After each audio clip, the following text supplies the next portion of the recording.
ပြိုင်ဘက်ကိုအသေးပေးပြီးကာရက်ကိုလှောင်ပြောင်ခဲ့တဲ့ Posco အမတ်ဆိုင်ပရိသတ်တွေအားလုံးမင်္ဂလာပါဗျာ United ရဲ့ဂန်နဝင်ကစားသမားတစ်ယောက်ဖြစ်တဲ့ Posco ရဲ့လုပ်ရက်ကတော့ညီကိုတို့ဘယ်လိုမြင်လဲတော့မသိပါဘူးကျွန်တော်တို့ဒီကိစ္စကိုအားလုံးသုံးသပ်လို့ရအောင်ပြောချင်ပါတယ် Man U အသင်း Newcastle ကိုရှုံးသွားတဲ့ပွဲပြီးမှာ Posco တစ်ယောက်လောက်သွားတဲ့လုပ်ရက်ကအရှက်မရှိဘူးလို့ပဲပြောရမှာပါကိုအသင်းကပြိုင်ဘက်ကိုရှုံးလို့ပရိသတ်တွေဒေါသထွက်နေရတဲ့အချိန်မှာ Michael Carrick ကိုဘယ်လောက်တောင်အောက်တန်းကြလှောင်ပြောင်သွားခဲ့လဲဆိုတာကိုတော့စဉ်းစားကြည့်ပါအဆိုးဆုံးနဲ့ကျွန်တော်ကိုဒေါသထွက်ရဆုံးအချက်ကတော့ဒီ post မှာ Posco ကပြိုင်ဘက် Newcastle ကစားသမား Tonali ရဲ့နာမည်ဘေးမှာအသေးပုံလေးတမင်တက်ထည့်ပေးထားတာပါစဉ်းစားကြည့်ဗျာကိုယ်တိုင်ကလည်းကစားသမားဘွားအနေနဲ့ထားပြီးတော့ဘောလုံးသုံးသက်သူလုပ်နေတာအခုချိန်မှာသူကတာမန် Man U ပရိသတ်တစ်ယောက်လောက်ပဲဖြစ်နေရမှာပါဒါကိုပြိုင်ဘက်ကစားသမားကိုအသေးပုံပေးပြီးတော့ကိုနီးပြကိုလှောင်ပြောင်ခဲ့ရအောင်ဘာဖြစ်ချင်တာလဲပေါ့ဗျာတကယ်လို့ခင်ဗျားတို့သူ့ရဲ့ Instagram post ကိုမမြင်လိုက်ရဘူးဆိုလဲအစမ်းတော့မဟုတ်ပါဘူးဘာဖြစ်လို့လဲဆိုတော့ဒီ post ကိုတင်ပြီးတိတ်မကြခင်မှာပဲဝိုင်းဆဲရခံရလုံးလို့သူကိုယ်တိုင်ပြောပြီးသူကိုယ်တိုင်ပြတလဲနဲ့ပြန်ဖြတ်သွားခဲ့ရလို့ပါပဲအခုဆိုရင်လူတိုင်းကသူ့ကိုဝိုင်းပြီးတော့အပြစ်တင်ဝေဖန်နေကြပါပြီ Posco က Man United ရဲ့ဂန်နဝင်ကစားသမားဟောင်းတစ်ယောက်ပါဟုတ်ပါ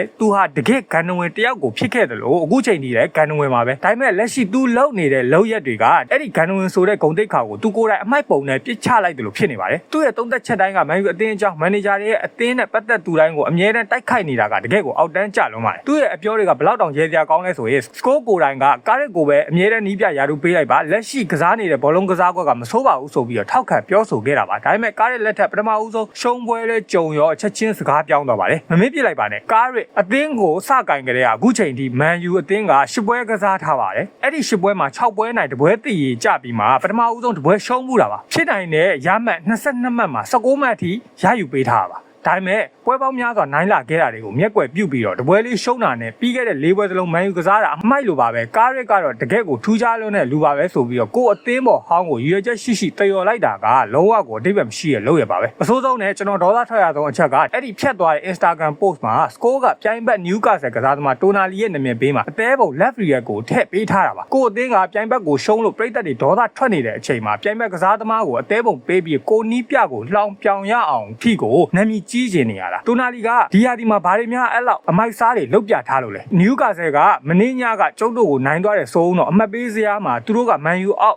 12မှတ်တိတိပြက်ပြီးတော့အောက်ရောက်နေတဲ့အသင်းမှာကာရစ်ကပြီးခဲ့တဲ့2လလုံး Man U ကိုဒီနှစ်ပြက်ကတဲ့နှစ်ရဲ့အကောင်းဆုံးအသင်းအဖြစ်အောင်ဥဆောင်ပေးထားခဲ့တာကိုအတိအမှန်မပြုတ်ဘဲနဲ့အခုလိုလောက်ရမျိုးလောက်တာကတကယ်ကိုယွန်စရာကောင်းပါတယ်အခုတလော Man U ကစားသမားဟောင်းတွေအားလုံးဘာဖြစ်နေကြရလဲဆိုတော့ကျွန်တော်လည်းနားမလည်တော့ပါဘူးအစက Gary Neville ဆိုလို့ရှိရင်ကာရစ်ကိုလုံးဝအစိုးမြင်ခဲ့တာပါအခုကာရစ်နိုင်ပွဲတွေဆက်နေလို့ Neville တယောက်သူစကားသူနည်းနည်းရှော့ပြီးတော့နောက်ဆုတ်သွားပါတယ် Ryan Kane လည်းဒီလိုပါပဲသူတို့ကပထမဦးဆုံးပြောခဲ့တဲ့ဝေဖန်မှုတွေမှန်ကန်ကြောင်းကိုပြကျင်နေတာပါဒါပေမဲ့လက်ရှိ Posco မှာတော့အဆိုးဆုံးပါပဲ Posco ရဲ့ကိုရေးကိုတာဘဝမှာပြဿနာတွေအများကြီးရှိနေတယ်ဆိုတာကျွန်တော်တို့သိပါတယ်တားပြစ်သူရဲ့ကိစ္စတွေဇနီးတယ်နဲ့လမ်းခွဲခဲ့ရတာတွေစတဲ့ကိစ္စတွေခက်ခဲတဲ့အချိန်တွေကိုဖြတ်တန်းနေရတယ်ဆိုတာလည်းကျွန်တော်နားလည်ပါတယ်ဒါပေမဲ့အဲ့ဒါကဘောလုံးနဲ့ဘာမှမဆိုင်ဘူးဗျာအဲ့ဒီဒေါသတွေကိုအစိုးမြင်စိတ်တွေကိုသူ့ရဲ့အသင်းပေါ်ဟောက်ကိုအသင်းရဲ့နီးပြအပေါ်ကိုလာပြီးတော့ပုံချစရာအကြောင်းတစ်ကြောင်းမှမရှိပါဘူးပြောရရင် score ကအခုအချိန်မှာအမြဲတမ်းအစိုးမြင်တတ်တဲ့ podcaster အဆင့်လောက်ပဲရှိပါတော့တယ် Man U အသင်းကကားရဲကြောင့်အဆင့်3မှာရက်တည်နေနိုင်တာပါဒါပေမဲ့အသင်းနည်းနည်းလေးရိုင်းသွားတာနဲ့အားနည်းချက်လေးပြလာတာနဲ့ဘယ်ကလေးကစောင့်နေမှမသိအဲ့ဒီအပေါ်အစိုးမြင်ဝေဖန်ဖို့အမြဲတမ်းအသင်းဖြစ်နေတော့တာပါပဲ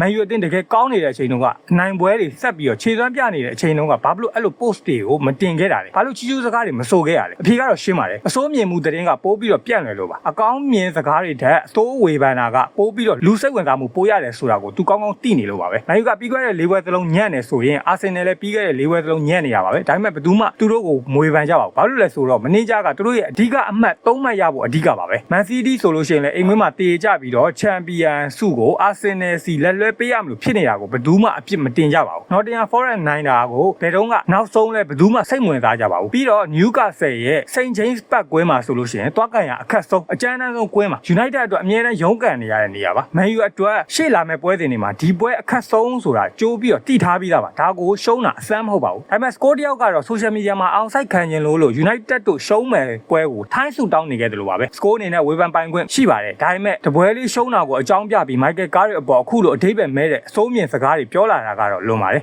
အခုတော့လူတွေဝိုင်းဆဲမှမှားမှန်းသိပြီးတော့ post ကိုပြန်ဖြတ်သွားတယ်ဘယ်သူကမှဒါကိုလက်မခံပါဘူး post ပြန်ဖြတ်လိုက်ခြင်းကအခြေအနေတောင်ပိုးမကောင်းသွားစေပဲနဲ့အစတရာလောက်ပိုးပြီးတော့အဆက်ကွဲသွားစေပါတယ်ရူဘင်အမိုရင်အသင်းကထွက်သွားတော့လည်းအပြစ်တင်ခဲ့ပါတယ်အခုကားရဲ့ပြိသက်တွေအလိုရှိတဲ့တိုက်စစ်ဘောလုံးတွေကစားကွက်တွေကိုအသက်ဝင်ပေးအောင်လုပ်တော့လေအပြစ်တင်ပြန်ရောတကယ်ကိုသူ့ရဲ့ဂန်နဝင်ဂုံတိတ်ခါကိုသူကိုယ်တိုင်ဖျက်ဆီးပစ်လိုက်တာပါစကိုကိုယ်တိုင်ကလည်းမန်ယူရဲ့လက်ရှိအခြေအနေကိုအတီးဆုံးမှာကားရဲဟာဘယ်လောက်ခက်ခဲတဲ့အခြေအနေမှာအလုပ်လုပ်နေရတာလဲသူ့အတွက်ကစားသမားအသစ်ဝယ်ဖို့ပတ်စံတပြားမှအတုံးမခံရပါဘူးနောက်ကွယ်မှာဘုတ်အဖွဲ့စီကနေအကူအညီလုံးဝတုံညပါပဲသူ့ရဲ့ကိုယ်ပိုင်အဖွဲ့လေးကိုခေါ်လာပြီးတော့အရင်နီးပြတွေရင်ဆိုင်နေခဲ့ရတဲ့ကြားရှုံးနေတဲ့အသင်းရဲ့ပြဿနာဟောင်းကြီးတွေအောက်မှာပဲအန်ကျိတ်ပြီးရုန်းကန်နေရတာပါအဲ့ဒီလိုဆိုခြေနေစိုးကြီးတွေကနေပြီးတော့မန်ယူကိုအခုလက်ရှိအမှတ်ပေးစရာအဆင့်3နေရာထိရအောင်ဆွဲတင်ပေးခဲ့တာလည်းကားရဲပါပဲဒါကိုတိတိရဲ့နဲ့ကားရဲကတကယ်ကို special ပါပဲဆိုပြီးတော့တယော်တာကတော့အောက်တန်းကြလုံးပါတယ်ပိတ်သက်တယောက်အနေနဲ့ပြောရရင်ကျွန်တော်တကယ်ပဲရှက်မိပါတယ်ကျွန်တော်တို့ရဲ့အကြီးကျယ်ဆုံးကနဝင်သမားကြီးတယောက်ကဒီလိုအောက်တန်းကြစကလုံးတွေပြောနေရမြင်ပို့ပြီးတော့ရင်နာဖို့ကောင်းပါတယ်တခြားစဉ်းစားကြည့်ပါ United ရောက်နေတဲ့အဆင့်3နေရာဆိုတာကအခြားအသင်းတွေအများကြီးကလိုချင်လုံးလို့နေရာချင်းတောင်လဲကျင်နေကြမယ်အနေထားပါဒါကိုတော့အပြစ်ပြင်းနေသေးရဆိုရင်တော့ခတ်ပြီဗျညီကိုတို့ကဒီကိစ္စပေါ်မှာဘယ်လိုမြင်လဲ Post ရဲ့လောက်ရကတကယ်ပဲလွန်သွားပြီလားကနဝင်က